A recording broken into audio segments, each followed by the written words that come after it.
part tí mo máa ṣe lálẹ́ ni pé gbogbo yín lè rí news tó trend about 2 days ago, if I'm not mistaken, regarding a pastor called Pastor Tobi Adegboyega. Now, èmi ò mọ̀ Pastor Tobi until 2 years ago. I never heard about him. I never heard about his church until 2 years ago. Báwo dẹ̀ ni mo ṣe mọ̀ Pastor Tobi ni pé mo wà lórí platform ńjọ́ yẹn ni. Àwọn bloggers wọ́n wá ń gbé fídíò kan kiri. Kí ni fídíò yẹn wà fún ni pé ṣé rí fídíò yẹn wọ́n show Pastor Tobi nínú club tó ná bail pounds tó ná fún Davido. Am I communicating? Wọ́n wá ń gbé blog yẹn kiri gan pé Pastor Tobi ń kọ́ ó ná ipe ta ni pastor yìí ṣó ti yé yín tó ná bundle pounds fún Davido. Ṣé nǹkan tí mo sọ yé yín? Many people mọ̀ Pastor Tobi ngbà yẹn tí mo mọ̀ pé many people mọ̀ Pastor Tobi, but níjọ́ yẹn èmi as a person I googled him and I followed him immediately. Mo dẹ̀ mọ̀ pé bí many people náà bó ṣe sáré lọ follow Pastor Tobi níjọ́ yẹn nìyẹn. Am I communicating? I have nothing against him, to be honest with you. He's èèyàn tí mo like ni. Kò ṣe pé mo like ẹ̀. Ipe mo mọ̀ anywhere, but mo lọ wo because mo rí video kan to post to fi sọ beginning ẹ̀. Now, having said that,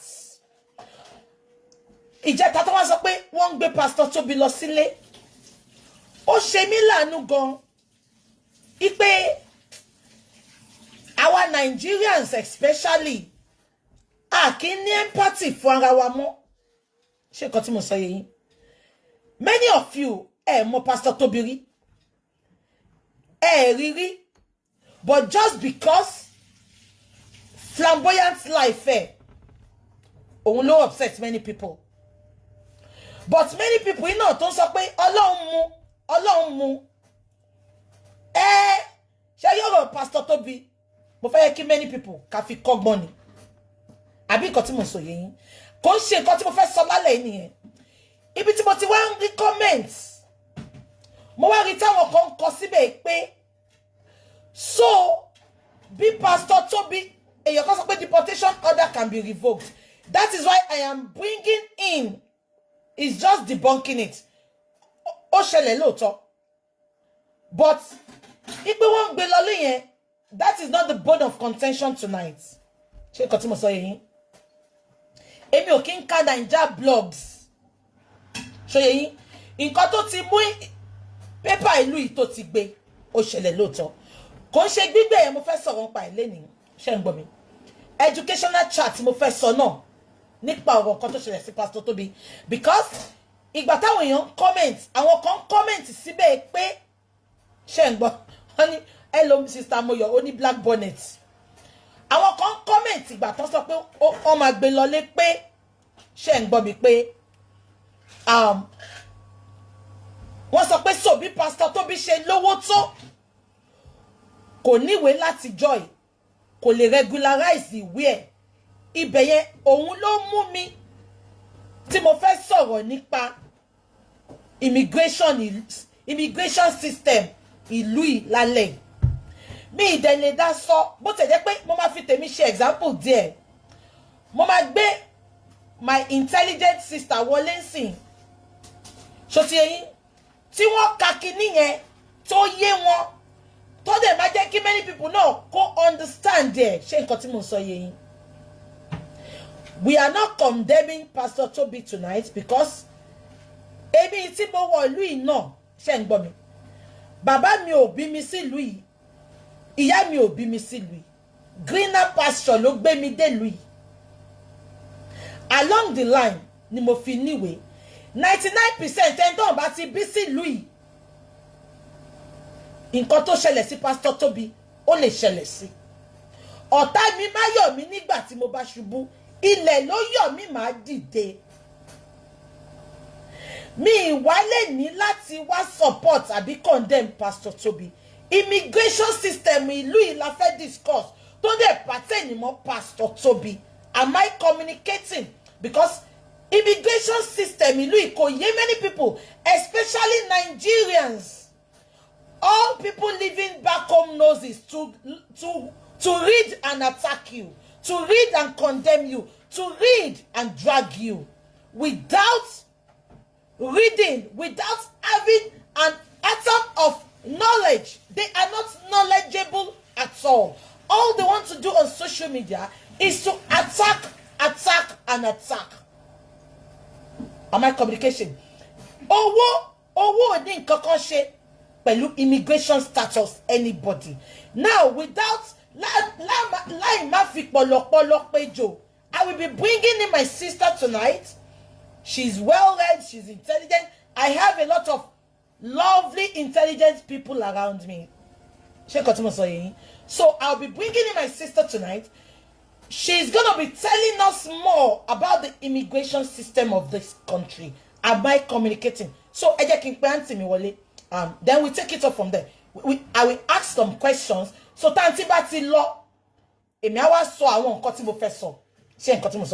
so please, we are gonna permit me to call my auntie. Yeah. Emma Bino. Yeah. Mbo. Emma Bino. Kinmono. Yeah.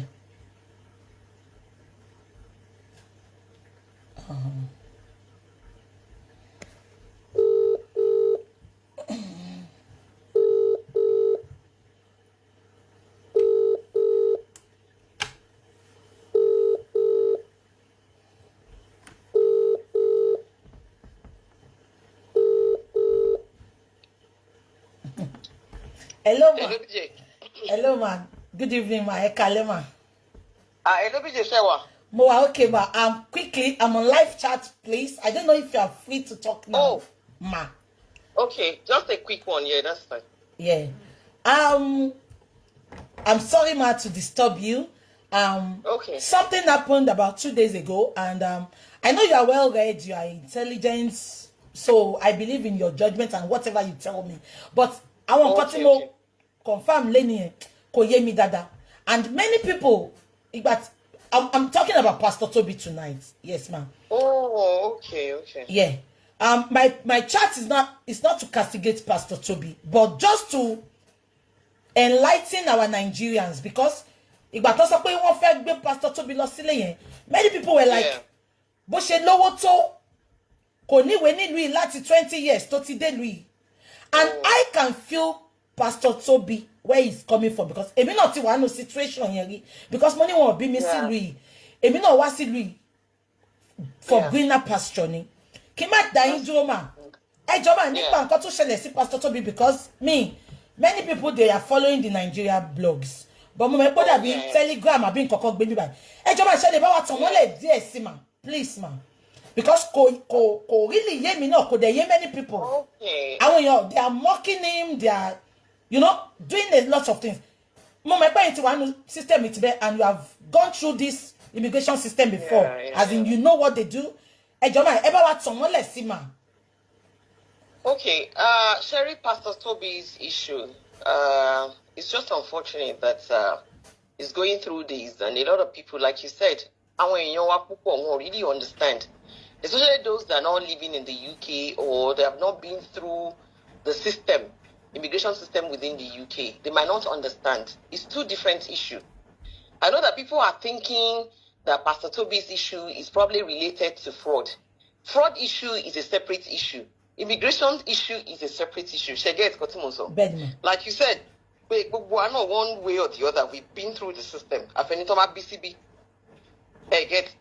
So we pray, we go through this immigration system and they don't have one colorful kokon abi another.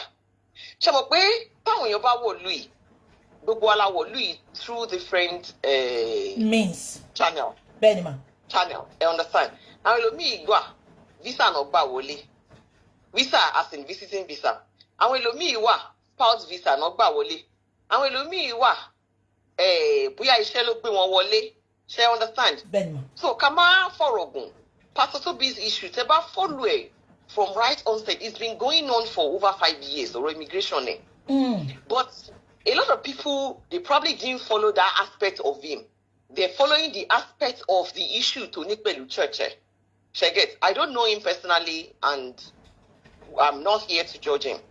So, because we talk about Quincy Meji, immigration, UK immigration, it's separately, it's very separate from who he is.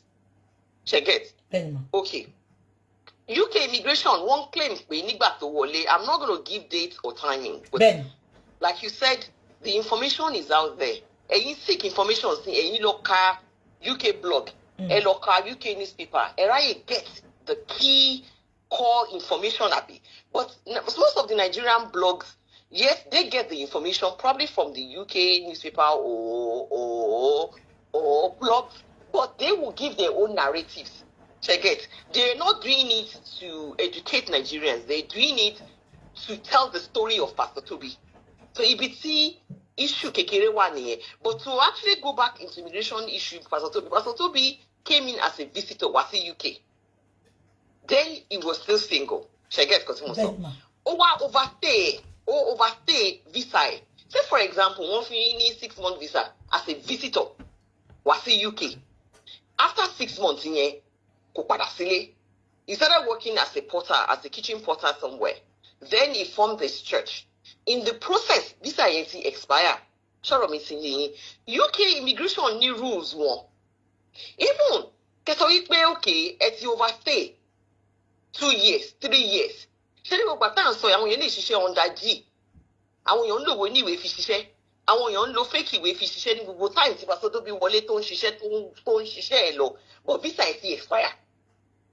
Then he became a pastor. She understand? Nígbà tó máa marry, ó marry Pretty Cohen tó jẹ́ pé tó níwèé tó lọ́mọ níbí.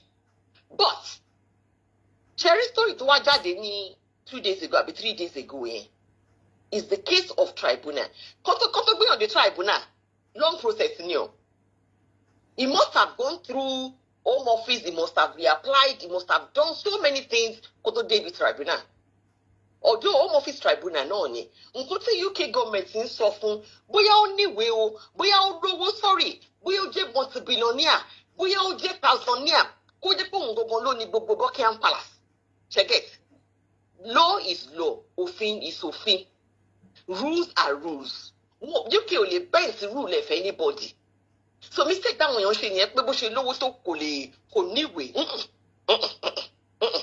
Mo lówó lọ́wọ́, mo lélẹ̀, ìyẹn ò guarantee èèyàn nílùú táwa wà yìí ní UK. Kò guarantee anybody níwèé nílùú. Fact ni mo sọ fún yín lálẹ́. Understand? Rules are rules. So nǹkan tí UK government tí wọ́n sọ fún ni wípé as at that time ó overstay as a visitor. Just yẹn ó overstay as a visitor. So ó wá ti bí wọn síbí ó fẹ́ exercise family right ẹ̀ pé òun ti fẹ́yàwó síbí òun ti lọ́mọ ń bí. It is not enough. Wọ́n wo bó ṣe wọlé wọ́n dẹ̀ rí wípé time tó wọlé yẹn ó overstay. Òun dẹ̀ ní kọ́kọ́ ló máa ń ṣẹlẹ̀ sí a lot of people it happens. So àwọn èèyàn sọ pé bí a torí pé ó ní criminal record ni kò ń sọ̀rọ̀ criminal record délé yìí o kò kí ń sọ̀rọ̀ fraud. Ohun táwọn ń bá fà ní wípé àsàdáìm tó wọlé o ó wá pé visitor ní ẹnu ó dẹ̀ dúró fúngbà díẹ̀ tó ti yẹ yín overstay time táwọn fún ẹ kò fi dúró sílùú yìí.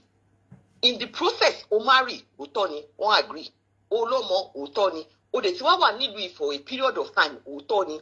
Nígbà tó wá dé tribunal ló wá gbọ́rọ̀ church ẹ̀ wọ́ pé òun ní impact into society. Mo ti ṣe báyìí bí contention ni pé ẹ wo eléyìí mọ́ mi lára get what mo sọ yìí ẹ wo mọ́ mi lára yìí pé nígbà tí mo dé ìlú yìí mo dá church sílẹ̀ mo ní charity organization mo bá àwọn politicians ṣiṣẹ́ mo ní influence níbí mo ní influence lọ́hùn ṣó ti yé yín kí n máa fi Yorùbá sọ torí Yorùbá la fi ń sọ dáa. So àwọn UK immigration wá sọ fún pé gbogbo àwọn nǹkan tó kà sílẹ̀ yìí pé o ti ṣe báyìí o ti ṣe báyìí o ti ṣe báyìí church yìí gangan fún ara ẹ̀ ó lè survive ó lè ṣe àwọn nǹkan tó ṣe without you being in the UK. Ṣọ́rọ̀ mi ti yé yín. So ọ̀rọ̀ ti bí fraud ibi tí fraud wá gbà wọ́n wípé okay bóyá church yẹ charity commission ló ń bá church Pastor Tobi fà not Tobi as a person. it's two different things. Oh, that church is still one equals transparency at accountability. And one who can wa táwọn rí nínú church yẹn tí church ò lè account fún bó ṣe ná. Tí pastor Tobi bá yẹ pé bóyá wọ́n criminalize ẹ̀. Ṣó ti yé yín? Scotland Yard is involved. Panorama tó jẹ́ pé BBC wọ́n ti ṣe investigation lórí church yẹn láti bí few years back. All this information are online, but tell your basic information you cannot understand what is going on. So Panorama ti ṣe investigation lé lórí wọ́n ti bá àwọn oríṣiríṣi àwọn church ṣe lọ sọ pé báyìí ṣẹlẹ̀ báyìí ṣẹlẹ̀ báyìí ṣẹlẹ̀ báyìí ṣẹlẹ̀ báyìí ṣẹlẹ̀. They investigated that church. At a point about a few years ago wọ́n ti church yẹn wọ́n tún reopen again wọ́n tún ti tí wọ́n bá ní criminal case okay against Pastor Tobi by now he will not be working as a free man. Ediemu. Personally, this is UK we're talking about. This is Scotland Yard who investigated. I am not saying our allegation is true, and I'm not saying it is true. What I'm just saying to you is, if they found Pastor Tobi to be guilty, by now, yes. What more? Right? It doesn't make me want to investigate it. Am I getting me wrong? It's truth, two things. His church is an entity. Pastor Tobi is Tobi Adegboyega. His church is Spark Nation. The investigation they were done was based on Spark Nation as a charity organization, which Pastor Tobi is the pastor of that church. But I'm not saying that he's not guilty, and I'm not saying he's guilty. I'm just trying to say that two different things. But Mommy, and say which is where a lot of people overstayed and they granted them. Yes. Cherry, a lot of people overstay one grant. This is UK government, right? And this is UK immigration. If they choose, okay, there are exceptions to rules, which is true. And just on all right, exception one rule. You know, me everybody they use their own discretion. And because it's supposed to be has happened to a lot of rich, very buoyant, rich, popular people in the UK. Anthony Harrods. Again. Anthony Harrods. Which is low to only 10%, only 1%, UK government, they refuse to give him what? Bali won British passport, they need. People should go and read about that story. They choose. What first we need this question? Shall we history Pastor Tobi insane? Can it be okay? Elomi to niyawo nibi to ti bímọ ta ọmọ ẹ̀ ti wọ age 8. A lot of illegal immigrants. Tẹ́ bá rántí rules yẹn táwọn èèyàn fi ń gbàgbé tí wọ́n láwọn gbàgbé ọmọ ọlọ́mọ 10 years old. Ben ọdún méje. Ben ọdún méje. A lot of people táwọn àgbọn mọ̀ wanted to re-explain. But it's what they use this discretion. They can say to you that yes, but if they then say to you no, we cannot give you. There are rules. But can I teach you, Pastor Tobi she was exceptional? She told fraud allegation. They never said the fraud allegation, like I said, was against his church. It could be the genesis of it. Seriously. The UK government, they do that a lot. You know, man, a criminal record. Driving offense, seriously. Or PSCB, and it was indefinitely live to remain. British government has the right to withdraw it from them. We've seen people talking about we want to. Do you get? So they revoke it we want. People can prove me it happens. The only person to only revoke it we aware need we. I'm not be Swedish critical. To ba je immigrants ni to ba wole. If there are criminal issues, if there are issues that are there, forget. Àwọn míì pàpà wà nínú wọn tó ti gbàwé tán tó ní criminal record tó ní criminal issue tó dẹ̀ ṣe tán tí wọ́n dẹ̀ revoke ìwé tó dẹ̀ dá padà sílé. Not just Nigerians though. We're talking about this is the law, this is the immigration rules. It's there online if anybody wants to read about it. So, court ti Pastor Tobi lọ last time. Tebaka tribunal ni meaning ó ti ó ti lọ sóríṣiríṣi, wọ́n ti lọ court, wọ́n ti ṣe ilé, wọ́n ti ṣe tribunal, is immigration tribunal, has been appeal ló lọ ṣe ń bẹ̀. That's why I said story tó wá jáde bí 3 days 4 days yìí kò kí n ṣe new story for people who have been following him.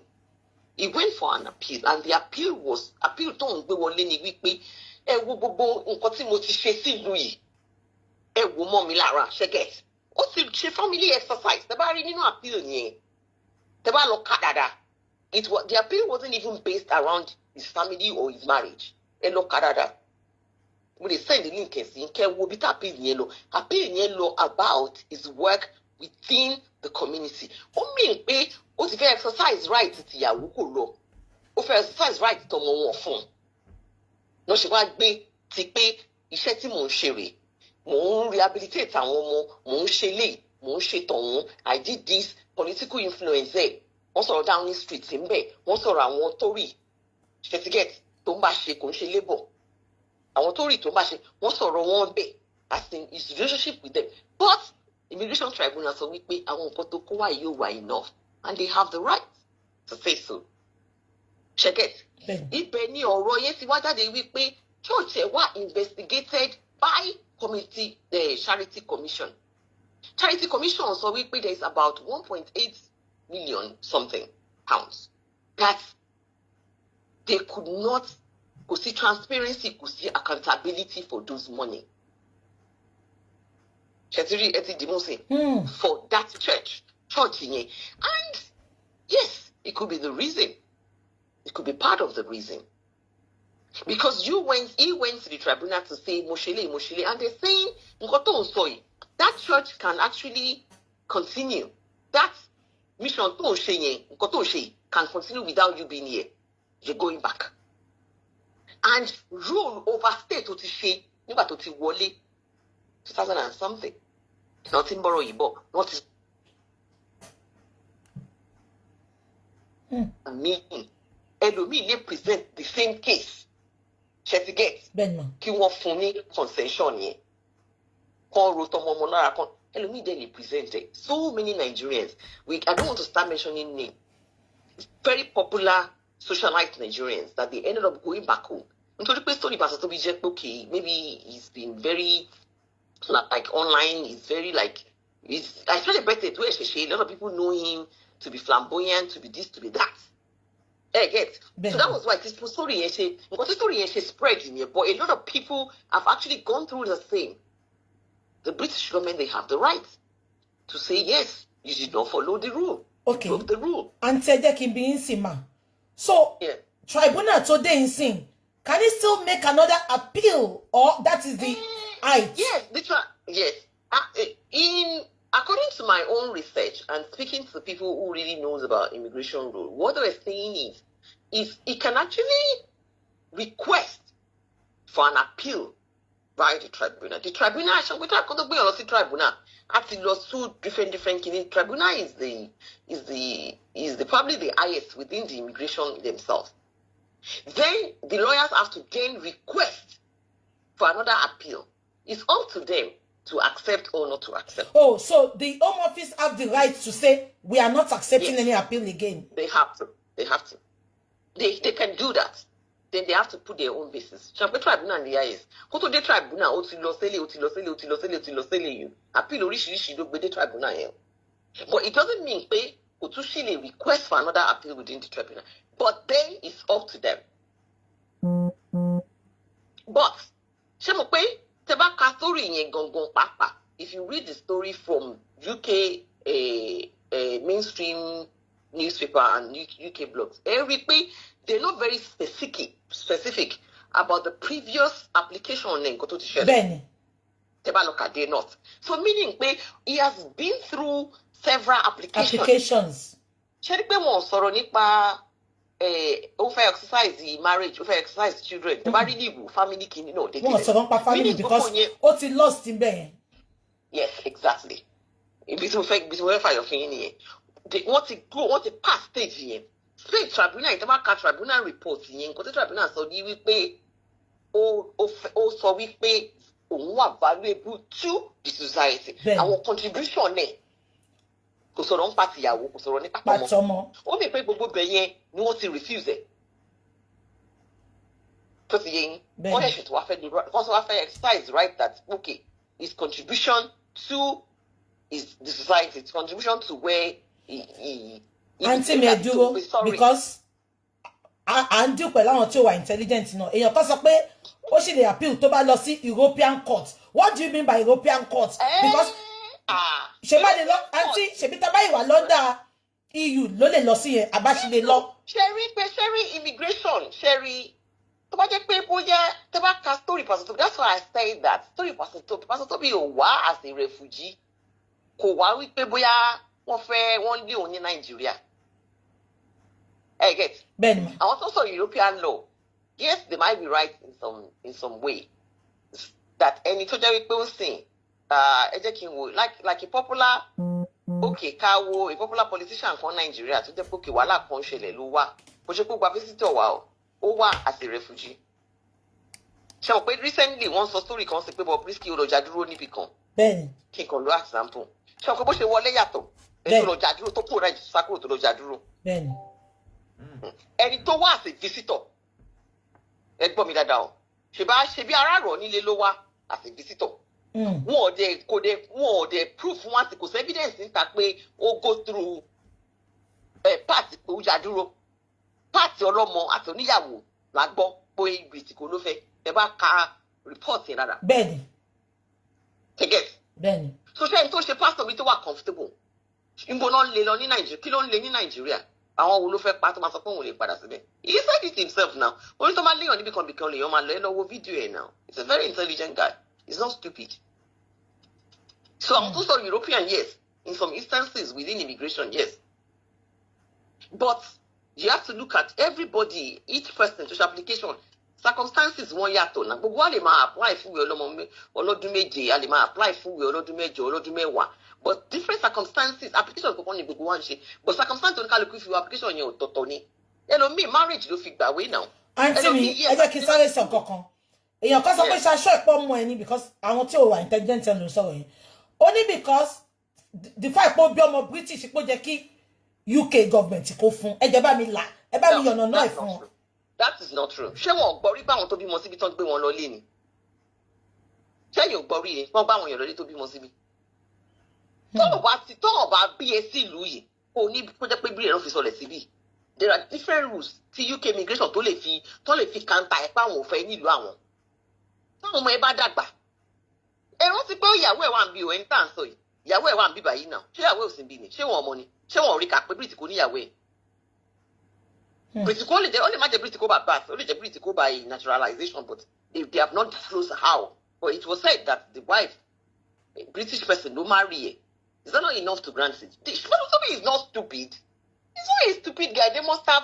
I want to have to try gbogbo nǹkan. So he is very intelligent. He's a socialite. He knows a lot of people. Do you know how many lawyers within his church? For them to have gone through the tribunal, but the only thing is when Abo half story Lanka, unless he comes out himself to tell his story, and he has not done that, so we cannot judge and say my own concern is people are saying he's rich. No. Your money does not guarantee your stay in the UK. No. There are different rules. We know a lot of people. So they came into the UK as an investor. Forget that they came in. There was a time they were doing the investment immigration that, okay, if you have up to £1 million, you know me that the work documentary. Ben. A lot of people that have that kind of money, they came in, they invested the money into bonds, into things within UK, and they were given permission to remain here. Some of them that we know, what's in the British passport, that's totally different. He didn't come in as that. He came in as a visitor. When he first came in. Genesis, the problem ni what we move forward for the day.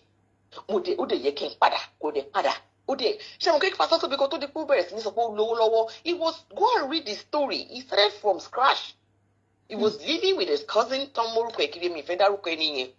they shouldn't have dragged him into the story. He worked as a kitchen porter, then he started his church from the scratch. But by that time, he has not regularized his paper, which a lot of us went through the same. I came in here to study. I went through uni here. She gets. By the time I was going to uni, then I got my papers through marriage, through issue and all that. But it doesn't mean that if I tell me wole yen, be me she wole yen, tell me about wole pay. That's why I said they use their discretion. There are rules. You broke that rule. Tell you about break rule, tell me about break rule. Tell me about lofa appeal. Appeal it in wole gba wole mag ba temi wole. Discretion one. It's not compulsory. Yes. And there are thousands of things they will put into place. This is why Pastor Tobi played that card off. I'm valuable to the event. He is from around Surrey, Croydon area. And true, he has contributed a lot within that society, within that area. If you read about him, most of the outreach don't share area in Lutin she, Omba Ontori, now conservative party, Omba on Sheni Begon. If you Google him, you see a lot of pictures. He's been to Downing Street, he's been to the Parliament, and all that. But you can so put ara go to be why you gone. Auntie bin the shame wo, me go bon ma accept. See UK ba sọ pé ẹni yóò ní gbà we kò ní gbà. Ó lọ bá queen gan wọ́n ní fún. Wọ́n ti conclude the case. Exact. Ẹni tó lọ sí tribunal. Right? Ẹni tó lọ sí oríṣiríṣi tó wá this tribunal. Then unless if there are new support to Bamuwa, support the tribunal to refuse yen pe say gba ile ya gba ile to mu wa. Maybe new. Never say never. I've always say that. So meaning we don't know what else he has that he's going to present to the UK border. Now, she been got to basically like kai pe ugbele igwa won dey so sibe. Yes, we acknowledge that. But one in tobacco ibuton ko sibe. The way they describe those things are they do for wa ko wa substantiated bó ṣe sọ nìyẹn kò tó fún wa. Kò tó, it is not for us. Láti sọ wípé a fẹ́ fún ẹ níwèé wa, àwọn náà níwèé wọn now. Then auntie mi nípa tọmọ àti ìyàwó tó sọ yẹn ó dàbí ṣé ó ní tó bá jẹ́ nìyẹn kó lọ sílé kó lọ fẹ́yàwó ẹ̀ àbí. Exactly, you're right. Ṣẹ́rẹ́ tó sọ kí nìyẹn ẹni yẹn right. Ṣẹ́rẹ́ a lot of people nǹkan tó máa ń ṣe tẹ́ bá rántí nígbà táwọn èèyàn ń ṣe ìwé European pàtàkì wà ní pàtí ṣe Brexit pàtàkì wà ní Europe tẹ́ bá rántí a lot of people tán wọlé illegally bẹ́yẹn wọ́n lọ fẹ́ European. Ṣẹ́rí rúùlù yẹn ń gbà yẹn kò affect marriage àwọn European èmi ni mo sọ bẹ́ẹ̀ fún yín. Bẹ́ẹ̀ni. Ṣẹ́rí gbà yẹn àwọn èèyàn tó jẹ́ pé wọ́n wọlé tí kò sí proof bó ṣe wọlé wọ́n lọ fẹ́ àwọn European yẹn wọ́n fi gbàwé kí ọ̀nà ọbẹ̀ yẹn tó di thousands of people gbàwé wọn. Bẹ́ẹ̀ni. Lórí system yẹn. Bẹ́ẹ̀ni. European law, marriage law, bẹ́ẹ̀ni. Exactly. But what the council yẹn this probability ẹni tí Pastor Tobi fẹ́ tẹ́ bá rí wọ́n ṣe describe it wọ́n ní British meaning ẹnìyàn kì í ṣe European gbà tó fẹ́. The easiest way could have been nǹkan tẹ́ni yẹn sọ pé kó padà lọ sílé kó lọ fẹ́ ìyàwó yẹn ní Nàìjíríà kí ìyàwó yẹn wá file fún wọn kó ṣẹ̀ṣẹ̀ wá padà wálé. But there's probability pé ìgbà yẹn náà bẹ́gbà tó ṣe marriage wọn tó fẹ́ ṣe ìwé yẹn BJ probability ti wà kí àwọn kọ́lọ́fì kan ti wà nílé ilé. That's why I said Pastor Tobi is a very intelligent man. He has probably, I don't know, only lawyer titi no. Have you seen the kind of calibers of people to more? They will have advised him. Probability wà pé tó máa lọ sílé gbà yẹn náà wọ́n ní jẹ́ kó wọlé padà. Bẹ́ẹ̀ni. Ló ṣe takú tí ó padà sí Nàìjíríà. So tó bá gbó lọ fẹ́yàwó yẹn láti Nàìjíríà náà wọ́n sì this is we are talking about British now BJ. Tó bá mú wọn tó sọ pé Al-Fayed kò lè gbàgbé àwọn kò gbàṣẹ. Do you know how many Israelis náà tó jẹ́ pé wọ́n ṣe bẹ́ẹ̀ fún? Do you know how many Nigerians? Wọ́n ní business lówó tó jẹ́ pé one thing or the other. Ṣé mo pé oníkálukú ló ní story? Oníkálukú ló mọ ohun tó ti ṣe. We don't know. Àkọ́mọ́ gbọ́ pé lápẹ́ àwọn gbé lọ sí Tàmẹ̀dùn báwọn ti padà sí Nàìjíríà. There are so many socialites tó wà Nàìjíríà tó ń lè padà wọ̀lú yìí náà. Ṣé ìfẹ́ mọ nítorí tí wọ́n ṣe wà ń bẹ̀ ní? Báwọn ìyàwó wọn wà ń bì. Bẹ́ẹ̀ni. Ṣé ẹ̀ mọ̀ wọn ni ẹ̀ máa mọ fún ọ̀tẹ̀? Àmọ́ mọ̀ wọ́n dáadáa. Àkànlè máa dárúkọ wọn lórí page yìí ni náà. Ada put your name shame wọn. They are all in Nigeria. Their wives are here. And ìkọ́nú wọn ti wà tó pé ìyàwó ẹ̀ ti ẹ̀ popular gan. Tí ìyàwó ẹ̀ popular tó jẹ́ pé hairdresser tó ní business established business tọkọ òde torí ẹ̀ padà wá bìí. Kò sí nǹkan tó lè mọ́ ṣe. So let's assume pé aunty mi ká ní Pastor Tobi lọ́nsìn tẹ́mi mọ̀ pé wọ́n ní deport ẹ̀ even if he wants to go he will go voluntarily. He will probably go voluntarily now. Wọ́n gbé lọ sí deportation camp now. Ṣé wọ́n máa fún ní time? Gbogbo tribunal yìí náà tó bá ti dé, wọ́n máa fún ní time now. Wọ́n lè fún ní, I don't know how long they give him. They might give him the time to say within this limit. Ó gbọ́dọ̀ kúrò ní. Bẹ́ẹ̀ni. So within that time, tó bá ṣàpìlẹ̀ bá wọlé, ó tún ti extend ẹ̀ nìyẹn. Ṣé bí nǹkan tó bá débi tribunal ẹ̀ mọ́jọ́ tó ti, ṣẹ́yìn ẹ̀ bá rí Pastor Tobi ẹ lọ wo gbogbo fídíò, ṣẹ́yìn rí kó lọ sí Amẹ́ríkà, ẹ rí ní Europe, ẹ rí ní Nàìjíríà ni. Àti Davido ṣe yàwó ṣó wá bẹ́ẹ̀ ni. Yẹn lè fi wọ́n pé ọkùnrin ní ìsìn wà ńlẹ̀ ti pẹ́ náà. No be new thing. Now we just everybody is just saying, yeah. Okay, auntie, ẹnìkan béèrè pé ṣé ó lè lọ sí lẹ́sìn kó lọ ṣe proper court wedding pẹ̀lú ìyàwó ẹ̀ kó file paper. That is the problem. Even tó bá file auntie mi, ó dàbí wọ́n tó 10 years kan tó. Exactly. Tọ́ba deport yàn, tọ́ba sọ pé kìnnìkan ṣe kìnnìkan, ó depend rules yẹn náà tún yàtọ̀. Pé wọ́n deport yàn, wọ́n gbéyàn lọ lé gbogbo ẹ̀ náà ló ní different category. Nsìn tó bá fún ní time kó ṣe báyìí tó bá meet time yẹn tó lọ lé fún ara ẹ̀ ó depend lórí nǹkan tó bá pé bó ṣe mọ̀ pé outcome yẹn sì kò sẹ́ni tó rí lẹ́tà tán fún nǹkan tí reporter kọ síta láàárẹ̀ tako bí i deportation náà classify ẹ̀ sí he will not be able to do a lot within a time ó lè jẹ́ 10 years tó yẹ pé ó tún depend ṣe deportation náà tún ní different category. Ṣé pé mi wọ́n lè ní kó bá wọlé mọ́? Within such period, one is up to 10 years. Ó depend lórí category tó máa fi gbé lọlé. Get. But auntie mi bó ṣe ní problem yìí sìn, ṣó lè lọ sí America, ó lè lọ sí other ìlú òyìnbó? No. Daddy wa sọ mi rí ẹ tí mo sọ pé àwọn experts nìyẹn. Uncle mi mi fẹ́ disturb wọn tó yọ pé. Yeah, he has to declare it. Tó bá fẹ́ lọ apply, tí lè mo sọ fún yín pé tẹ bá wo máa nìyẹn máa ti mọ̀ wípé kí ní ìtì lọ tipẹ́tipẹ́. Ẹ lọ sọ fún mi lórí page ẹjọ́ tẹ rí ní Europe àbí tẹ rí outside the UK. Ìyẹn láti máa mọ̀ pé kò ṣèṣì no be today. This thing don dey happen for a long time. Na just because now we everybody carry the story. So tó wá náà fẹ́ lọ sí American embassy ordinary ẹ̀jẹ̀ kìí bí wà within Africa ṣá. Tó ti gba visa tí Nigerian passport gbèdé àdébẹ̀. Ordinary Morocco mẹ́yìn tó bá fẹ́ wọlé as Nigerian passport wọ́n á ṣe sọ pé kí o ṣe nínú anyway ó láti declare pé òun gbé sọ́sọ́ àbí pé wọ́n deport o because àwọn sọ́ọ̀sì pọ́ fẹ́ deport ẹ̀ kò bí nǹkan máa gbé physically o sọ pé voluntary wà. Voluntary wà ó máa ní kó lọ bẹ́ẹ̀ ni wọ́n máa sọ. o lè fún ara ẹ̀ ra tíkẹ̀tì kó máa lọ lé fún ara ẹ̀ wọ́n lè di pé time yẹn ti lapse orú òun náà ṣe pé ní ilé ẹ̀ ló wà tó ti ṣe fídíò that's why I said wọ́n máa ti fún ní time frame. They can say 3 months, they can say 4 months, they can say, I don't know how long. That's why I say that half of the story we do not know. Because he is not telling his story. The only thing he said that Timothy Mumbeni will pay something like that. Yes. And the story is about UK, not even blog. We're talking about mainstream newspaper that have been carrying BBC Panorama on the case there now. And she's to BBC. You're a kid about us, you only sue BBC now. Kosu. But they only, yeah, exactly. What's investigation of Panorama now? They go on that G. Because I think Panorama in the UK. Can investigation you about Tumba for the. It's about the church. It's about it's a long story. It's about the church, and there were lots of allegations. They were all allegations, allegedly. So can you know Yamasobelo Ripeji is allegedly that certain things happen within the church. So the first thing they were talking about, I want more church here, gone. We want whistleblow that something like this has been happening in our church. Saying that fraudulent act in Shelley. And what church, the foundation of that church, BJ, is more of like a rehabilitation center. The idea of the church is a very good idea, seriously. Because what he was doing then, they were targeting our youth to warning issues. The gang, as in our youth on she gang, ton she horses in. I want to see prison, ton si jade. Oma rehabilitate one, ton share get.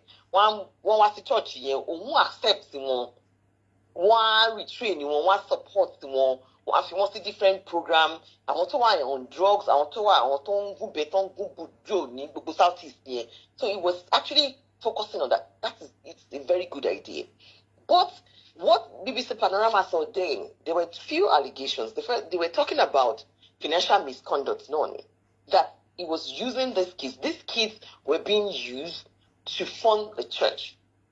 They said some of them, they were creating limited ability companies. They were a long by loan. And the loan was being used to fund the lifestyle of the pastors. To the point where they said, allegedly they said, some of the church members were selling their blood. One of should blood do no. One of you, one was the church. So, rare blood type, blood group. O negative and all that. So, there are places where they go. One of she blood donation, one go. I'm not saying that was what happened, but a lot of people do that within the UK. Although, then giving the money to the church is what they were very concerned about. So, Panorama, BBC, Gongon, they look big. Toshi investigation yen by, but one was to church here, but he was not prosecuted as a person. So, with church, charity in a church, or register church as a charity organization. So, meaning charity organization, a charity commission, do my investigation, Scotland Yard was calling to the church. They did a lot of investigation. Few of his pastors, actually, there was a lady, I'm not going to mention the lady's name, one of the top pastors, Ujobere, Gongo, they were already faced at that time. But they were not able to prosecute Pastor Tobi as an individual. That's what I said to you. Church is an entity on its own. It's a charity organization. Pastor Tobi then is the pastor. But it doesn't mean that whatever happens within that organization loopholes me. I'm not saying it's right, but it's about being, I don't know. A lot of churches do that, not even here in the UK alone, even in Nigeria. How many pastors in Nigeria know who are private jets? So, Charity Commission to one in the UK, one in Nigeria. Do you know how many of their pastors would have been named and shamed? So, that's my own opinion about it, to say, you know what, that's what happened. But, take a UK Barry criminal, the way he would have been jailed. And there's no record anywhere on the internet that this man was jailed. Hello? The record anywhere that were prosecuted. No. They investigated the church. They closed the church. Charity Commission on Scotland Yard, I want to one name more. But if he as a person, as an individual, as Tobi Adegboyega or whatever his name is, because the court, so we pay our charge about one so people prison. No. Because the record anywhere, Google like a search. There are so many. Lori YouTube, a particular person got a really so much investigation. Timothy be defending it, but you will not see it anywhere. So meaning there were not enough evidence to prosecute him. It doesn't mean he's innocent though. So Anthony, Kilo Adeti passed on tensing. Is it because of his flamboyant life? I believe that BJ, you're very intelligent, honestly. My own Sherry, we're entitled to our own opinion. I believe that his lifestyle is part of his problem. You know the way UK government now, only if you 20 years, show it. Only if you 100 years, not tell you. What won't read anything that is the way of criminalizing. Your lifestyle, they will question it, they will query it. And that's exactly what they said there. That they believe that 1.8 Guinea million tons for pounds. They said there's no transparency, there was no accountability, and they did mention his lifestyle. So lifestyle includes, all the flashy parties that he's doing. And Nigerians want to cover money. I'm sorry. That is it. Because that analyze. Nigerians my own take is that guy. That's why I said, do you know how many pastors, even within this UK, pastor Pota Modada too popular before money? Me Federal Tony, a very big church in Momo. Nígbà tó bẹ̀rẹ̀, nígbà táwọn tax ìlú ìkan bẹ̀rẹ̀ pẹ̀lú ẹ̀. Ẹni yẹn ti wà Nigerians, the only estate towards Ẹ̀pẹ́. You need to go and see his estate, Tony Sibe. Momo. KICCD. Exactly. Ashimolowo. Kí ni pastor yẹn ṣe? Ó lọ sí kò quietly ni. Exactly. So we are now using. Emma gets me wrong. I am not supporting Tobi Adegboyega that he did right. No, I'm saying that his lifestyle. And him mingling with Nigerians. Certain people. Exactly, because they will come on my brain, cinema, hype, my hair, my Instagram. And they, you know, mobile even America, papa. They will story Hush Puppy, kilo bede today. Nigeria no bede Hush Puppy, no. Exactly. We are so we fraud it down. I will never be in support of fraud. I'm just saying that there are thousands of people that do exactly what Tobi Adegboyega does. American, go and look at them. All these American pastors. They all it's the same gimmicks, it's the same method. You go on to all these flamboyant pastors. But unfortunately for him, SMU see drone you to through tribunal and everything, Ben. Get pushing not see where one office lane turn that part of when all be 1 year, no for not of him waste time. What's not way if any call of him? He could have stayed emo. Ko bori level-headed. That's why I said to you that the purpose of his church, the Barili car, the Bawo mission, what the Barishatonshi, it's a very good idea, which you cannot really find a lot of Nigerians doing. A lot of Nigerian churches don't really do that. So already Shawon Fonye is one of the pacesetters that's what he did with those youths. But still won on it. That's lifestyle. That's flamboyant lifestyle. And the same thing, BJ Luman Shele, see a lot of socialites in Nibibai. Once they make small money like this, everybody needs to know them. And he wanted them on his skeleton. Where did you get this money? Lamborghini, then Ferrari, Lola. They will investigate you. If we are one day when you want to do the room office, on my do the bay. You will use their rules. I saw it exception and no man found you. Only if you are exception, no rule come. Pay rule, you lay in sync, okay. You like to pay you do me faculty daily. Your 20 leg application wọlé lórí rule yẹn tó jẹ́ pé yan kan náà wà fún wọ́n lè sọ pé yín gbogbo èyí tó kù wọ́n fún yín kọ́ lè sọ pé ẹni tó gbé ẹni táwọn fún yẹn reason táwọn ṣe fún délé ìyẹn mi pé wọ́n láti fún ẹ náà wọ́n láti fún ẹ torí reason yẹn náà no rules are rules. So wọ́n dúró de Pastor Tobi ni in my own opinion personal opinion wọ́n dúró de ni lọ́rọ̀ immigration yẹn because there are circumstances. Ẹ̀rọ àwọn hòtẹ́ẹ̀lì tó máa ń lọ ẹ̀rí gbogbo bó ṣe ń pariwo àwọn gbogbo náà àìpẹ́ àwọn bloggers are not helping him and I believe BJ last thing Kimalo Kifile mo believe pé àwọn socialite tó wà Nigeria wọ́n mọ immigration status Pastor Tobi. No wọ́n mọ̀ wọ́n ò believe ni kò ní sọ fẹ́yàn kankan. I don't think he told them. Gbogbo àwọn tó súnmọ́ tẹ́ rí gbogbo àwọn popular musicians gbogbo àwọn popular bloggers tó lọ ń bá tó ń gbé síta yẹn I don't think that man tó bá tẹ̀ sọ fún wọn á jẹ́ pé bí i recently tó pé àwọn event kan wà tí ò lè lọ ó kàn sọ pé wọ́n wà lóhun office now. Check bẹ́ẹ̀ni ma. Àwọn yẹn wọ́n dẹ̀ lè má take time wọn àfàwọn tó close mọ́ nínú wọn but every one of them torí nǹkan tó fẹ́ gbà lọ́wọ́ ẹ̀ ni. So they over expose them. Ó ti pọ̀ jù. Òun náà tún wá ó wà carried away àǹtí mi. He was carried away. Because àǹtí mo fún àtọmọdé lẹ́nu mo ní 2-3 years ago mi mọ́ Tobi. Of course. Ó lọ sí club nígbà yẹn 3 years ago. Ó ná bundle pounds ó ná fún Davido. Blog wa gbé immediately àwọn Nigerians bẹ̀rẹ̀ sí ní follow ẹ̀. Wọ́n bẹ̀rẹ̀ sí God bless you. Baby ṣe follow ẹ̀ tí mo mọ̀ nìyẹn. Ṣé wá rí story panorama ti BBC yẹn? Story yẹn ti wà before that time. Very event yẹn BJ òun ló gbé story yẹn jáde. Bẹ́ẹ̀ni owó tó ná club yẹn báwo yẹn ṣe lọ tú story yẹn again jáde nìyẹn. Exactly.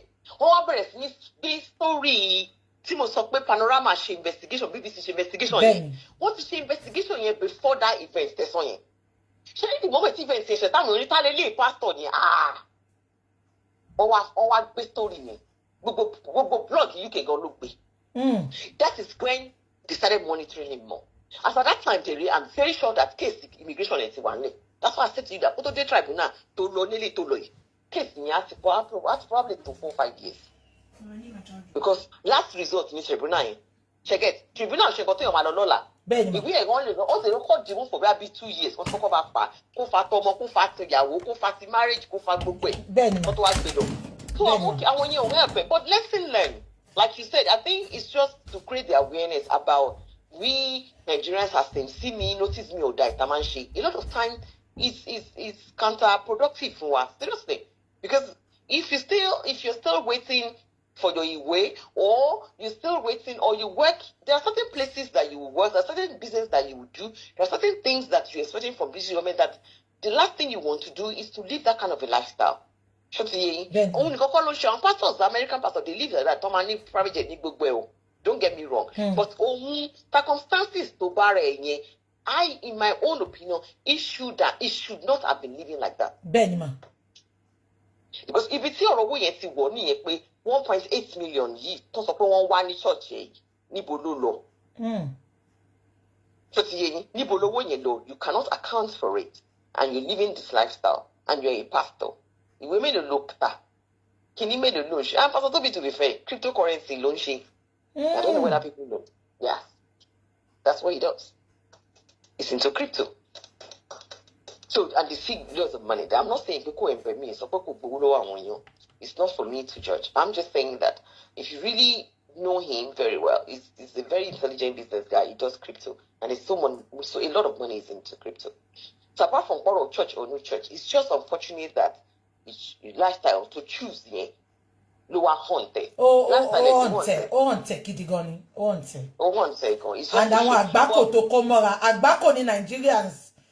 Ibi tó bá ti rí pọ́njẹ́ wà lọ́mọ máa tẹ̀lé yín. Yeah, everybody man fún wọn lọ́wọ́ ni. How would you see the way the guy give them money? Wọ́n á máa high pay. Kókò tẹ̀ tó blogger oní ring light. Wọ́n á máa high pay. Kí tiẹ̀ ló mú gbogbo nǹkan tó yẹ pé tó bá ti dé London, ilé ẹ̀ lọ lọ. Many of them that learn in sin. Ọmọ sálọ ni, ìgídá earphone ni, come and ask me. Ìgídá earphone ni. Blog tó kọ́kọ́ gbé síta, ẹ lọ wo blog yẹn. Ṣé ẹ̀mí lọ ní blog yẹn sí high pay? Tó ti gbé fídíò, ṣe bí blog yẹn gbé fídíò. Ṣé bọ́n ló gbé fídíò Davido tó fi ná pounds. Ìgbà tó máa gbé sí wọn náà fẹ́ deport ẹ̀. Ṣé wọ́n fẹ́ deport ẹ̀ ni?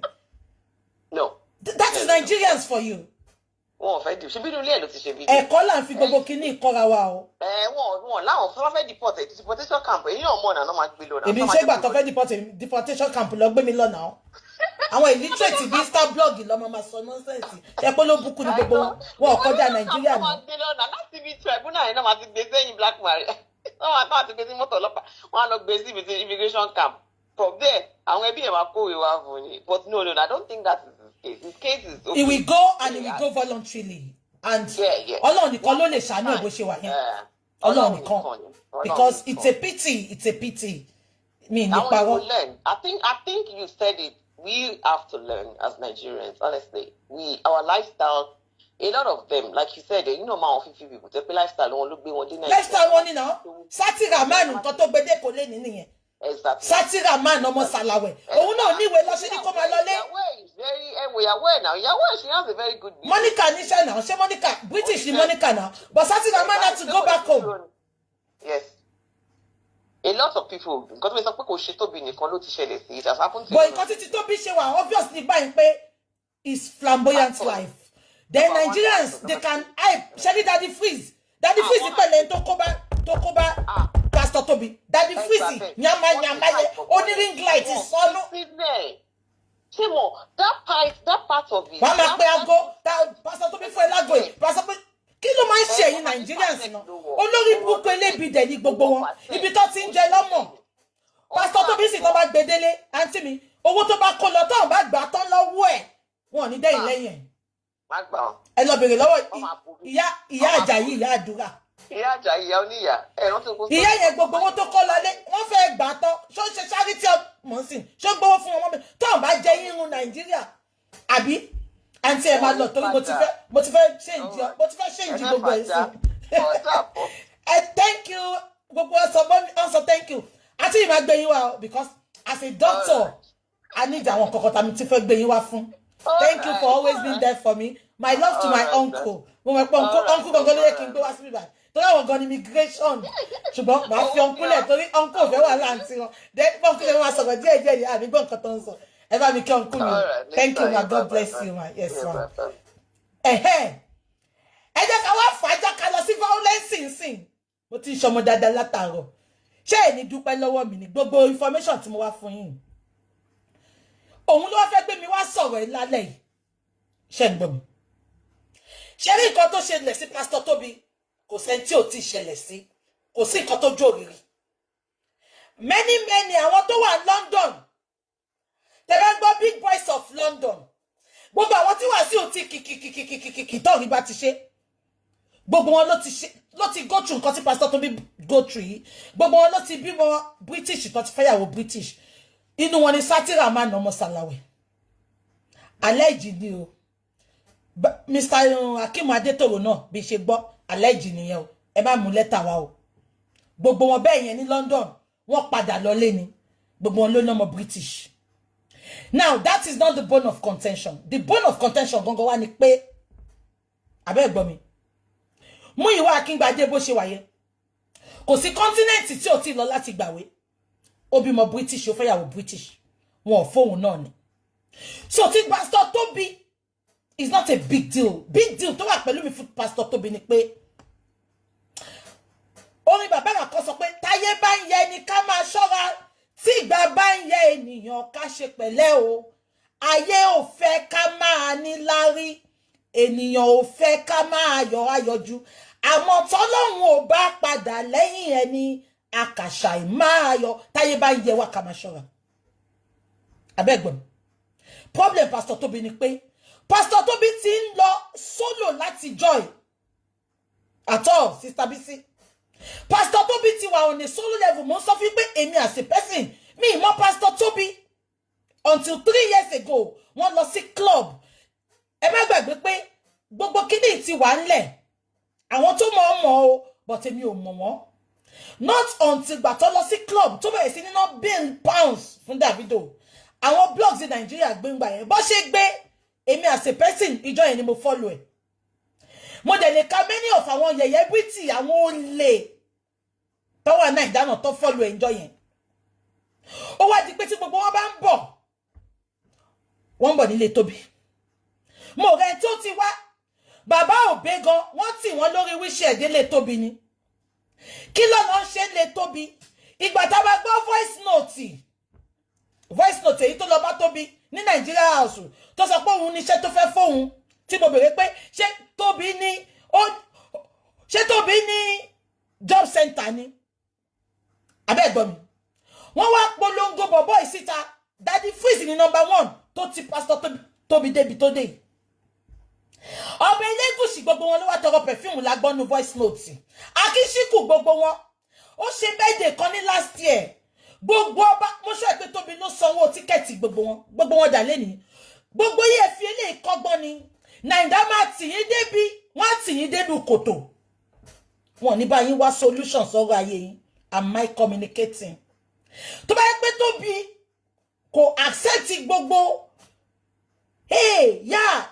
tó ń gbé yẹn ni especially DaddyFreeze ṣẹ́rí DaddyFreeze yẹn anywhere bẹ̀lẹ̀ face ni ibi tó ti ń jẹ ló mọ̀ ó pẹ̀lẹ́ tó ẹ bá ṣe mi gbọ́ Pastor Tobi lè sí ní problem ẹ̀ ìlú ìmọ̀ àwọn òṣè fún yàn o nǹkan tí Pastor Tobi go through èmi go through ẹ̀ dáadáa a dẹ̀ lọ sí tribunal mo sọ fún pé ní tribunal tá wà George ló ń sọ fún ọ́fíìsì pé ẹ sọ pé ó lòwe oníwèé kí ló fẹ́ lò tẹ́lẹ̀ ṣófin oníwèé jalè ní iṣẹ́ ló fi ṣe náà tó bá ń jẹ́ Gilbert ó ní òun sìn ó ní Gilbert lòun jẹ́ ó lóun dẹ̀ ṣe ń jorúkọ sí Gilly ó ní kí ni big deal ó ní ṣófin ṣe fraud ni nǹkan àní George yẹn kẹrẹ wọ́n ló burú bíi wèrè George yẹn ló ń bá mi jà pẹ̀lú ọmọ ọ́fíìsì ńjọ́ yẹn George yẹn ló ń jà fún mi kí ló dé tó ṣe rí bẹ́ẹ̀ mi ní criminal record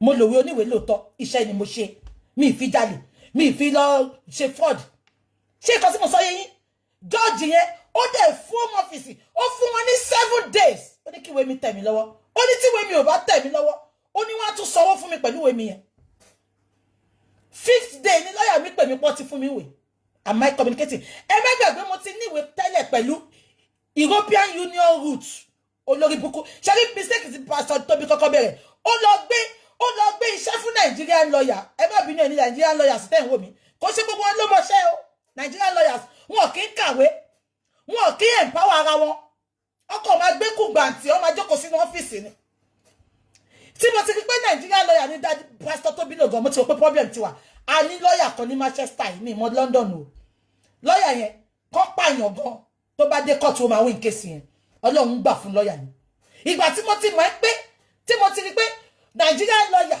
ṣé nǹkan tí mo dictate mi sọ àwọn ọmọ tó bí síbí o ṣùgbọ́n àwọn tó wá tó wá ṣe tó jẹ́ Nigerian lawyer nílùú wàláì wọ́n win ní case ṣàṣà nínú wọn tó máa win ní case ṣe mo wáyé wọ́n ní tí Nigerian lawyer bá ń sọ̀rọ̀ court gan ó máa bẹ̀rù judge unlike àwọn Asian àwọn òyìnbó àní mo lóyìnbó kan nílùú Ìfẹ́ wọ́n ká ẹni yẹn pé ó ṣe ẹ̀ṣẹ̀ yẹn sẹ́ mo ti gbàgbé ọkọ̀ lọ́yà wà ní fóònù mi ó dúró tán ní sẹ́ wọ́n rí mo sọ fún yín pé wọ́n rí CCTV bàbá yóò máa mú owó ló máa ná ó wá lọ lódà ìjọ tí mo ti rí pé Nàìjíríà lọ́yà ní lọ́yà pásítọ̀ tó gbọ́n ti pé eléyìí ò lè pass nǹkan kan ẹ gbàgbé.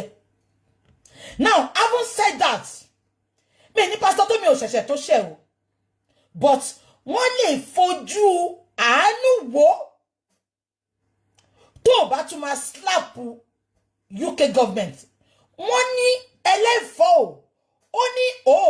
ó ní tòun ń ṣe tàkìtàn ìwọ tó ti wà mo sọ pé Nàìjíríà lọ́yà yẹn ló máa sọ fún pé fọkànbalẹ̀ olọ́mọ bí oníyàwó wọn fún ẹ mo lè bẹ́ẹ̀ tí ayé mi tá bá pé Tóbi sórí láìní nǹkan tó ṣẹlẹ̀ nìyẹn abẹ́gbọ̀n ìwọ tó ti ń wò tó ti ní case ta ni ò bá tẹrí ẹ̀ sábẹ́ kí Davido kó tó lọ náwó fún Davido àbí kí DaddyFreeze tó máa gbé kiri kò sẹ́ni tó mọ̀ ẹ lọ wo followers ẹ gbà yẹn gan followers ẹ níjọ́ tó ó náwó fún Davido yẹn ó skyrocket ni gbogbo wọn fẹ́ bá tó ọ̀rọ̀ ẹ dàbí ọ̀rọ̀ Tóyin tí náà ní tí glam gbogbo yín tẹ̀ ń wò mí lẹ́ni ọwọ́ epo láyé ń bá ní lá ọwọ́ epo láyé ń bá ní lá Yorùbá ní ẹ̀ẹ́dìjú kẹṣe bí ẹni tó kú kẹwẹ́ tó máa sunkún. When you are, this is another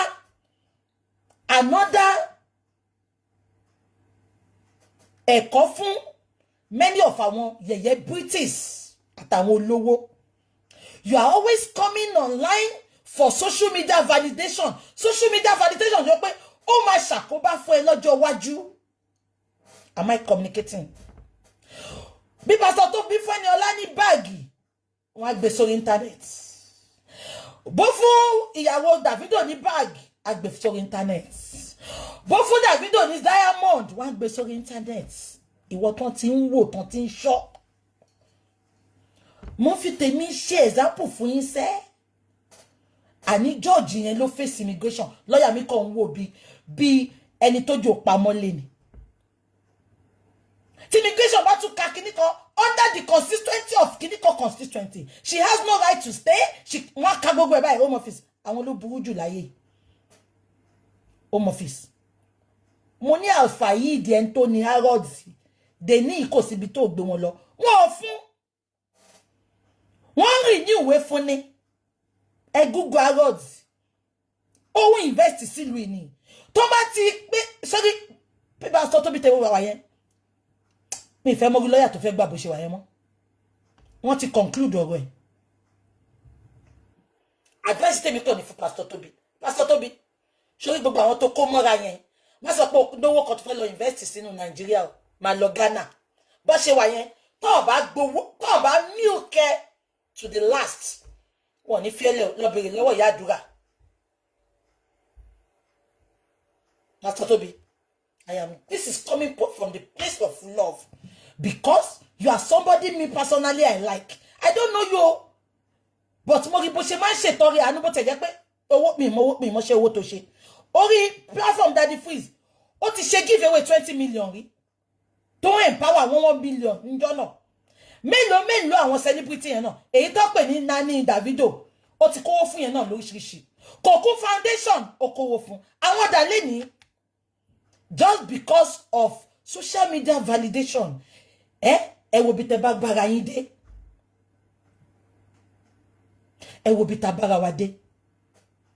Kí ló kàn mí mo máa sọ statement kan. Àwọn tó ń ṣe show off fún yín. Paraventure ẹ lè má pàdé láyé. Mo lè má mọ̀ gbogbo yín. Kí ló ní àǹfààní pé mo ń ṣe show off fún yín. Ẹ wá notice nǹkan kan tí gbogbo wọn bá kó Naija tó bá ń bọ̀ ilé Pastor Tobi ni. Wọ́n tẹ́ pẹpẹ oúnjẹ. Pastor Tobi gbogbo wọn ló ń gbà ṣàkọlẹ̀ o. Gbogbo wọn ló ń gba envelope, gbogbo wọn ló ń gba báàgì o. ẹni ọlọ́wà níbo mi mọ̀ sí ilé pastor Tobi agba Miss Bukky agba rago agba gbogbo ẹ̀ gbogbo yín ni kẹ́ wá solution sọ́dọ̀ pastor Tobi pastor Tobi the only advice I want to give you now thank God pastor Jerry náà ti wá sí ilé yín rí mi mọ̀ nǹkan tó wá ṣe ń bẹ̀ go on altar of fire or go to Pastor Dunamis platform Ọlọ́run yìí ń ṣe wonder I saw one of your video when you said kí Ọlọ́run kó effort ipe ta lọ́lọ́run pastor Tobi ó ti ṣe ó ti kùnà sógo Ọlọ́run me personally Nkechi blessing àwọn ẹlẹ́sìn òsì olóbùkú dédé àwọn olóbùkú wọ́n ti kẹ́sì òsì wọnú ayé Tobi wọ́n ti dá gbogbo ẹ̀rú ẹ má ṣe mí gbọ́ Tobi ní tiẹ̀ lọ́wọ́ ó nẹ́ṣẹ̀ tó ṣẹ̀ wọ́n lu but I'm telling you something wọ́n pe kíní kan ní pé sẹ́ àánú tó ṣògo lórí ìdájọ́ mi ìfẹ́ morúkọ tí home office lè jẹ́ tí Ọlọ́run bá gbé àánú ẹ̀ yọ tí Ọlọ́run bá gbé àánú ẹ̀ dìde nínú gbogbo àwọn 12 tribunal panelists èèyàn 12 ló máa wà ńbẹ̀ kẹ́mọ̀ pé mo witness wọn dáadáa ni èèyàn 12 ni téèyàn 11 bá sọ pé no téèyàn 11 bá sọ pé yes téèyàn kan sọ pé no yẹn náà ni o wọ́n ní gba yes yẹn wọlé o they don't do majority carry the vote there judge lè sọ fún ọ pé kán tún lọ tún sitting yẹn sit am I communicating ó ti ṣẹlẹ̀ sẹ́mi ni ṣùgbọ́n tí àánú bá sọ pé òun dé Tobi lọ bẹ̀bẹ̀ because ó sọ́tà ń gbọ́ ni mo wo fídíò yẹn báyìí èèyàn kan type ni pé God kìíní kọ̀kìnkan oníta lọ́ọ́ kọ́lọ́ effort kò sọ́nà ó bú Ọlọ́run jọ yẹn am I communicating àbí kò tí mo sọ yẹn àánú tó bá fẹ́ ṣògo lórí ìdájọ́ máa sọ fún yín àwọn olórí burúkú tẹ́ bá rí pọ́n ṣe charity lórí láì nìyẹn àwọn ló ń ṣe kàtàdà pity as you are properly called stop giving Nigerians your money ìwọ wọ́n sì ìgbà tán ní nǹkan kan ṣẹlẹ̀ àwọn olórí burúkú àwọn tí ò tiẹ̀ dé lóyìnbó rí àwọn ló ń condemn ẹ jù bring him home ẹ tẹ̀lé ẹ sílé ẹ ṣọtí pé bílẹ̀ ayé ṣe rí nìyẹn pastor Tobi pity ọni tó bá kọ iwájú sí ẹ kó tá pity èmi personally I like you ọni tó bá kẹ̀yìn sí ẹ kó tá wọ́n ní tó bá kù wọ́n nìkan kó tẹ́rù ara ẹ̀ pa pity sórí gbogbo àwọn olórí burúkú tó ń ṣe pity you be person God dey with you wọ́n sọ̀rọ̀ lẹ́yìn o pity Davido oní charity sọnù oní give away kò ṣe bẹ́ẹ̀ dè rí kó bá lóhun fún wọn 600 million charity lọ́ba wa kó fún VDM wọ accountability àti rí proper ibi tó wọ́n wọ̀ tó wọ́n jáde Davido kò lè fún pastor Tobi ìwé níbi tó dé gbogbo yín ní kí pastor Tobi máa lọ sí Nàìjíríà tó bá dé Nàìjíríà mi ìmọ̀ owó tó lè kó dé Nàìjíríà àbáwọn kò ṣe àwọn Nàìjíríà wọ́n bá nà tán ni wọ́n bá yín nà tán ni example ló ní borí bó ṣe súnmọ́ àwọn lókè tó ṣẹ́rí ìgbà tó ṣe bẹ́ẹ̀ dé ṣẹ́rí wọ́n bẹ̀ ṣẹ́rí gbogbo wọn bẹ̀ ọwọ́ epo náà máa ń bá yàn lá àti president o àti governor má sọ pé torí yàn kan jẹ́ lówó èmi mo pa àmà tán ó kì kò ní ṣe no ó rìn sí ni ó ti fọ ó rìn sí àbí kàbẹ̀rẹ̀ láti wẹ̀ ni ó yá bá mi tàn sí ìjọ má bínú ibì kan dé ó ti wà níbi iná méjì nísàlẹ̀ ṣé ibi lẹ́yìn ọmọ ẹgbẹ́ sí ni aṣọ ọ̀nà kí ni ná ṣáwọn colours ni ó yàtọ̀ náà kà ó ti wà ní rings ok máa bẹ́ ṣe máa sá ok máa ṣe àbí ikọ̀ tí mò ń sọ yé yín ẹ jẹ́ ká máa mọ nǹkan tá à ń ṣe ayé ò fẹ́ ni fọ́rọ̀ àforí ẹni now a lọ sí Nàìjíríà ó máa lọ kò sí nǹkan tó máa ṣe kọ́lọ̀ nǹkan bá wa ṣọ́ ni because gbogbo àwọn tó fojú jọ yẹn gbogbo àwọn òbí kù bá nà yẹn olè náà ni gbogbo wọn tó bá rí jẹ lọ́wọ́ Tobi ṣé Tobi ní pásítọ̀ tó kọ́kọ́ wà nílùú òyìnbó ni anywhere bẹ̀lẹ̀ fèsì ní gbogbo wọn àbí kò yẹ yín orúkọ orí yẹn tiẹ̀ àtàṣe nìyẹn ṣe ń tiẹ̀ àtàṣe ló ń ṣe àbí kò tí mo sọ yẹ yín òun ló ṣẹlẹ̀ tán sìn tí Pastor Tobi tí ò bá súnmọ́ Naija bó ṣe súnmọ́ wọn ni wọn ò ní tà síta bí ọmọ ọjọ́ mẹ́jọ abẹ́mọ̀ ìlú ìkórìíra kinní kan kò jẹ̀bi wọn kò tún máa rọ̀bẹ̀ sójú wọn wọn á bẹ́ẹ̀ débì kan ṣẹ́rí bó ṣe wà yẹn mo lè fi ayé mi bet lẹ́yìn káàánú ṣògo lórí ìdájọ́ wọ́n ti conclude ọ̀rọ̀ Pastor Tobi o mi mọ lọ́ọ̀yà tó fẹ́ gbà mi mọ lọ́ọ̀yà tó fẹ́ gbà o tó bá ní o máa lọlé wà lọlé kò sí nǹkan tó lè mọ́ ṣe àgàgà kan tó wá ká criminal act mọ́ ẹ lọ́wọ́ àbí nǹkan tí mo sọ yẹn gbogbo yìí tí Pastor Tobi sọ pé we raise 1 million within 1 hour lánàá yẹn I will advise him to keep it and use it well. He should keep it and use it well. If he's depending on àwọn non-entity tó pera wọn lólówó àbí celebrity tó wà Naija yẹn so when I go there I will mingle Tobi wọ́n rìn yẹn wò àwọn olórí burúkú yẹn nǹkan tó ń jẹ lọ́wọ́ má dẹ̀ wò wọ́n pé olówó ni wọ́n o anywhere bẹ̀lẹ̀ fèsì ni wọ́n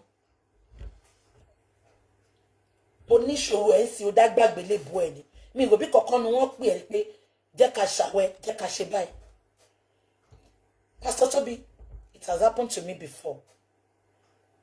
I came tonight to use my story to encourage you. I've never taken your money. I don't know you. I've never spoken with you at all. I followed you. Elemaji olórí burúkú kwa one no. Wasiu wa binu it's a slip of tongue. Ono ṣe party ogbodidi Wasiu. Kesi. Àwọn oníjẹkújẹ. Àwọn náà ló máa fi ṣe yẹ̀yẹ́ lẹ́yìn. Àṣé bọ̀bọ́ yìí ò níwèé. Àbá àmọ́ gbogbo yín ni. Anywhere belle face. Sorry. PT ti jẹ́ káwọn ẹsẹ̀ kan wọnú ilé ẹ̀ tó jẹ́ kíyàn súnmọ́ láyé. Ẹ̀kọ́ tí bí kẹ́ bá mi mú fún wọn. Orí gbogbo yín burú. Ṣé mi kò yín jẹ ni àbẹ́ ń ṣe èrè. PT ti gba àwọn àlejò kan láyè sínú ilé ẹ̀ tó ti turn ayé upside down. Ṣé PT ṣẹ̀ṣẹ̀ wà lórí tribunal pẹ̀lú home office ni. Àwọn olórí burúkú ibi tó bá dé wọ́n á ba bẹ̀jẹ́ fún yàn ni. Wọ́n á ba bẹ̀jẹ́ fún yàn ni. Wọ́n wá ń ṣe bí elébi. Ṣé Tobi nìkan ní Nàìjíríà tó lówó ni? Ẹ wá wá àwọn doctor àwọn surgeons.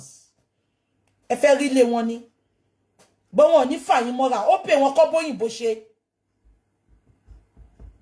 Ó pè wọn kọ́ bóyìnbó ṣe torí ìjọ tó bá ti mú yín mọ́ra ẹ máa ba ayé wọn jẹ́ ni. Àbí kò ń ṣe yín Nàìjíríà yìí. Ṣáyé yìí náà kọ́ o. Àbáyé yìí náà ní o. Wàsíù àwọn máa ṣe. PT ló ń jó PT mi Ọlọ́run á mú gbogbo yín wọ́n kẹ́ tí kẹ́ ṣe solidarity fún o ẹ̀yin ìka ìkọ́ gbogbo yín jẹ rárá ó ṣe tẹ̀gùn mi àmì ìkọ̀kọ́ gbogbo yín jẹ ni tó lórí burúkú ní ìfilẹ̀ tí ń jẹ lọ́wọ́lọ́wọ́ lè mọ̀ èmi sọ fún yín lẹ́ni PT lè ní pọ́blẹ́mù tiẹ̀ ṣùgbọ́n tí ò bá fa àwọn Nàìjíríà sí mọ́ra látòrí ọba dórí ìjòyè dórí àwọn celebrity ó ṣeé ṣe ọ̀rọ̀ ẹ̀ má yàtọ̀ yìí àwọn olófò àwọn olórí burúkú tó yẹ pé ègún ti ń tẹ̀lé wọn láti Nàìjíríà àbáwọn kọ́ lọ́pàá Mohbad dè ní ìtaàrí orí kan náà ló máa mú kan PT ò bá ti wò ó ṣe. DaddyFreeze market olórí ibú àti gbé ring light sọnù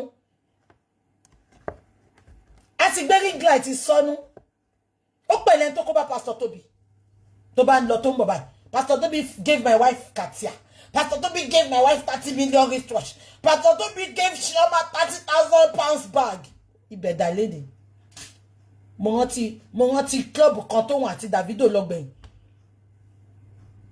Wizkid rọra rìn lọ báyìí wọ́n rẹ́rìn wọ́n fi ṣe yẹ̀yẹ́ ni the next day àwọn ajá Davido ti update fún Wizkid who laugh last now ẹ̀yin àgbáyà bí tó ti ń jẹ lọ́mọ ẹ wo tí glam dé ní ìdájí wọn tó wá party tí gam kò mọ̀ wọ́n rí oníkọ́ bóun pè wọ́n ni àwọn ọ̀rẹ́ ẹ̀ làwọn àwọn tó bá lọ láti Amẹ́ríkà mélòó náà àwọn tó bá lọ láti Amẹ́ríkà yẹn lọ́jọ́ ń sọ̀rọ̀ dé ní ọwọ́ èpo láyé ń bá nílá.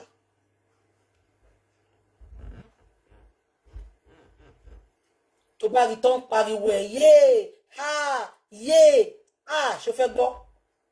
Ṣó láwọn tó celebrate ẹ jù yẹn. Àwọn ló ń condemn, àwọn ló ń wá ṣubú ẹ.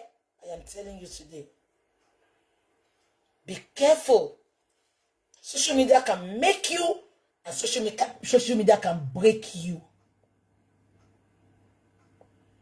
I know Pastor Tobi did not tell anybody's immigration status. But having said that, behind the curtain, they might want to promote you, they might want to shout your praises. Ìwọ la láti ṣe, ìwọ ló ń bọ́ mọ́ fis deal. Ìwọ ló jẹ́ kó máa ti ṣàrẹ̀. Elégùṣì, ọba oníkan, ọba onírù, Akíṣíkù gbogbo wọn last year birthday tó ṣe. Wọ́n wá tilétilé ni mo dẹ̀ mọ̀ pé Pastor Tobi ló sanwó tíkẹ́ẹ̀tì wọn. Gbogbo wọn dà lé ní báyìí. They will be laughing at you. Wàá máa gbọ́ PT dẹ́ sọ bó ṣe máa sọ̀rọ̀ ẹ. Àtijọ́ ta yẹn tó sọ pé wọ́n ń pè ẹ yẹn, ìpè irọ́ ló ń pè ẹ o. Wọ́n máa pera wọn ní ọmọ. Àṣé bàbá yóò níwèé ṣá. Àṣé bàbá yóò níwèé ṣá. Àwọn àgbàyà. Anywhere belle face. Ó sọ fún yín, owó wo ni PT ní? Àwọn Nigerians kan gbé ní ìlú ìtẹ́ bá délé wọn. Aso Rock lẹ máa rò bẹ́ẹ̀ wá. Ẹ gbà bó ṣe ṣẹlẹ̀. Aso Rock lẹ máa rò bẹ́ẹ̀ wá. No mortgage. Ṣẹ́rí kọ́ pariwo. Òyìnbó lọ̀rẹ́ wọn. Tó má dẹ̀ máa ní Nigerians lọ̀rẹ́. Àwọn likely minds. Likely minds. Àwọn tó ń ronú bákan náà. Àǹtí ẹ má bínú o. Àǹtí mi tó pè tí mo pè wọlé last yẹn. Mo mọ̀ wọ́n fine. Ìjọ tí máa délé wọn níwájú Ọlọ́run àti ènìyàn. Mo ní so bẹ́ ṣe tó ní. I swear with my living God. Mo ní àǹtí so bẹ́ ṣe tó ní. She doesn't make noise. She doesn't. Àgbá òfìfo ló máa ń dún. Àgbá òfìfo ló máa ní. Let me do it for the gram. Ṣé mo mọ̀ ya ẹni tí bá ti celebrate, tí bá ti kí ó ra mọ́tò, ó gbé nǹkan, ó ti tán. Tó yẹ mo ṣe máa sọ pé tó bá ìwọ tó show pẹ̀ lára ẹ ló máa wá validation social media.